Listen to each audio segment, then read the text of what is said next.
Si David nous montre comment Dieu répond à l'homme, la parabole de l'enfant prodigue complète cette réponse.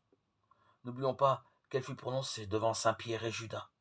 Si Dieu s'est révélé à David dans ses larmes, c'est en face du visage du Christ que Saint Pierre a pu comprendre jusqu'où allait l'amour de Dieu et son péché.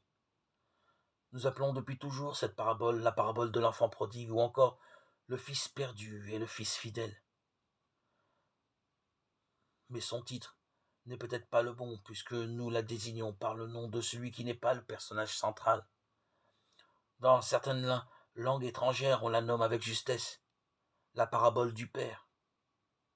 C'est en effet le Père qui est au centre. C'est lui qu'on nous décrit.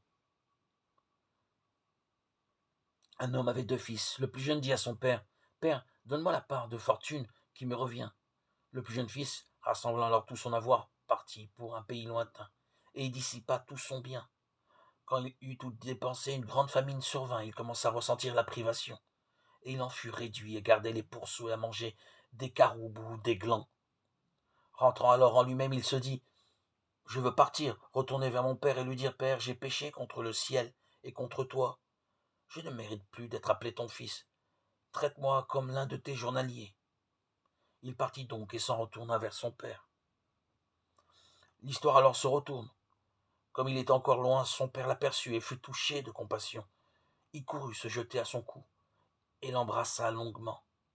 Il ne lui laissa même pas achever son petit discours et le reçut avec les habits, l'anneau et les souliers réservés au prince et dit « Amenez le veau, tuez-le, car mon fils que voilà était mort.